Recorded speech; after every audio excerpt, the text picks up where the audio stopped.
God, it's Friday. That's a world of entertainment. Gracias, Montero Osmosis. World of entertainment near Echaguno. Yet be so much fair. For now, we're shining to say, if you baby a phone lines, and you may trend our phone so, and you might out to area, and you might streaming on a little way of promoting Ghana music. Medina Sandra or him. I'm at you. I'm Adom entertainment. I'm a Ghana for Chimoa. Straight up.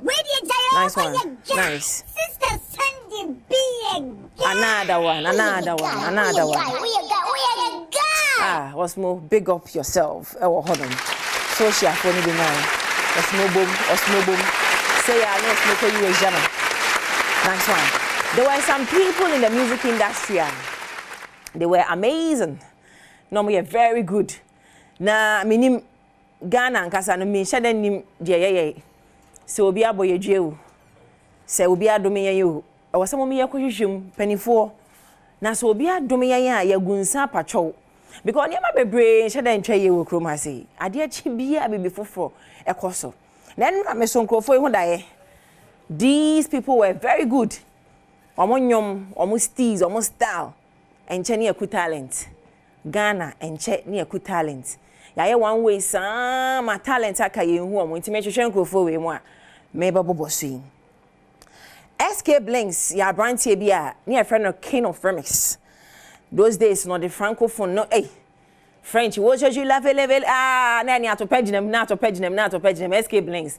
Those days early 2000s no when feature Blinks and anke hit brand no relocate ba Ghana but me name so I go back to the crew mo said then you but boy ti me hwehwe what make we say SK Blinks ne hwan ti anwumo ya one Morris baby face and obo ebo ya to pafa ti bra me besisi a mu ye kuo na efe na mo pesa mo titi mo together we stand divided we fall and on a double because omo tete ye no omo fa ba akopa akwesi de obo bonwum bia ma ye kra ye Righteous Van Dyke and Shroma season 1 when ano onene ye kwalabo ma omunya challenge bi o TikTok ade na ye bad.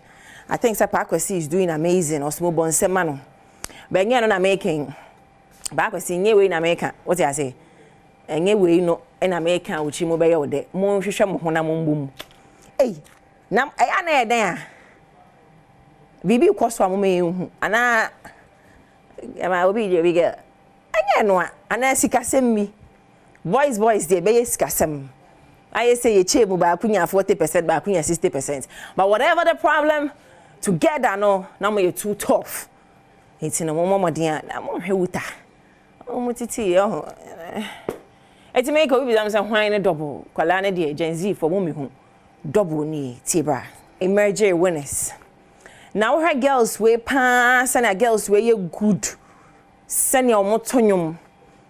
Na mo so matimi ayira sa. Ana system na system ne de order for me na da mu nye easy ba ye na mu ti mo ani nya den ubonyo ya upcoming artist na wutie mi a we mu nyina na ye hwe omo yo tu wo mu a mo ani nya den industry we mo ani nya den na fam for ne doso kofo no omo doso industry we mu hwe de ye nkofo yi obi ansa me hwe omo hwe video am twa ye those days pa so be ko moving pick akotwa video na mo wen Gen Z for mon kai omo.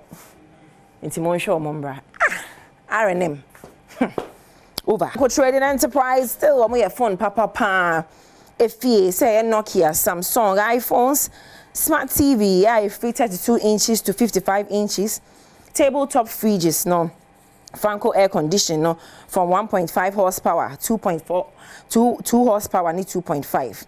CCTV camera monitor ofie kwala yama kwan yo mo fie me sure ko Franco Trading Enterprise so na ma onsanka CCTV camera ni bi woni fie a wakutimi a connect am phone na wo monitor surroundings no ene nkora ni security ko www.francotrading app no eso emfa number bia o Google ho no say fraud for no my wild papa ti me sure ko Franco app no eso yen free flashback ni niemra current situation the Joyce Blessing e den your motor from Joyce Blessing. Or sister no so niema wo fair mu.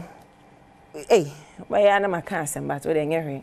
Sister na anu ya modern fame 2 years ago, say 3 years ago. Modern fame, I love you, baby. No more any adi. On the ngami also you're unbreakable. Now it's anything. Unbreakable Joyce. Was more born sema sister. You are such a strong woman. That's right. Sepa sagana ha. Utimi free asemu pie. Odofo enye easy. Why ya dear papa. Sister Joyce. What a man can pay ya. And you know, we just for my breath. This is home. You know why na share boom bra. We are here for the talent. Na yenye free promo and farmer. It's whether I mean mama synopsis kakra just few seconds. Enjoy this new banger. I mean tease you and you nanka sabano baha. Yabo main song. Brand new one from Joyce Blessing. She went so dear bra. Mama Jo, won't sing. So much from Papa. And you be palm a day ba. Jai. I don't want you to go on. Be the first person to stream. Why not? And I'm say, get ready for me. I'm breakable because I do Bianca Dennis.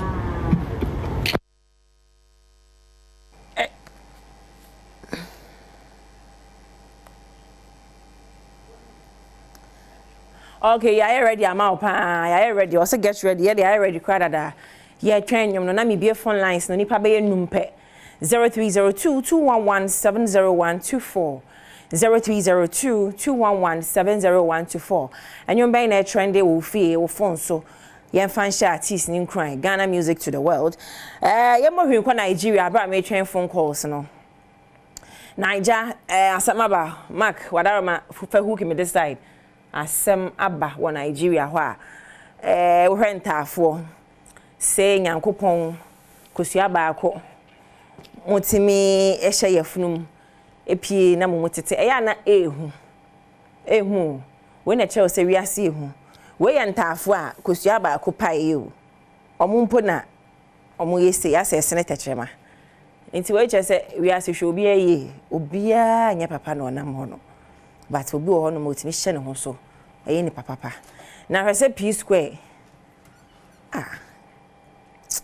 mo ma me afiri mo pa mo bonyum we kura se ma make comedy one per translator na wonchemu enchemu apparently no okay your money bank alert no oh me ba akosi aba phone so hi good morning Star Coast morning yes pacha hina frame if you no pay me frame Adom Kufuitia okay Cove Town bibi abako there na enyom ba na trend wo phone so oh makuma toka kama me ekoye mama ekoye mama kai sani baba ekoye mama was me order but as if he's so free but as if you before about man so hi good morning we a guy me recipe hi good morning okay that make up P square sama show omonyom bank alert no na just say ba ko chiremu a rude boy ni cheme ono nanyum na hwesa wo na obra bonyum na mabonyum awie say royalties na bra ni hwehwe say the omo you for find translator may translate give you now okay na wo ba bonte be ka say anyum no ye wonyum na senior woman bi o Nigeria ho chiremu say wan fa wo twin brother na nto so a omo invest e wona mo say akwa no wenye incomplete wayi straight because wow twin brother it is so cry and say because me I'm in Nigeria for no crazy say so waiting be the story now cry and say near nyina yesua bibi efrimo center for pa motimi eje mo ho sei obi fofara ba homa no so hi good morning awmane emwa me mama fa announcement enfem mama bia no ne ye grow nsroma so nsroma 50 season 1 be sin 6 yetunide nsroma kwen mada because ohwe nsroma front row ho de bia na mama ne te ho a wasi dancing kran na se dodo na nim so yo hema ne se ye hema no because nsroma wan fa nkyere se mama na kankyene agu areho yi pa eye madam Mary Ajoacha aka Mary wa kankyene agu a memene da 10th of August 2024 oni oh someone kai no mami na nsroma adwumade de bia every single Sunday na mami ba program no Into no, yeah, we are mourning with the family. Nyame Adom amemne de ya. Ochina 10th of August. Ewo enwene so number 1. If it's 4 a.m. kosi 8 a.m. Na ne memene omode nso asisi ani enwene so number 1 public cemetery honum. Funeral rites no. Ekoso memene de ya enwene so number 1 na ha. We are 52 years. Oh. Mami, nyame fa currency. Oh, nyame fa currency. Wow. Mami mpon, I'm so sad. Mami mpon. Ah, mami we kwesi ade bia na oba nshoma. Oba nso na rapper gift be chen kwale. Huh? Today bia am kasa jiwani. Oti wi ase jiwani. I'm sad. Mami mpon. Well, be Kofi Ampedu, I'm a director.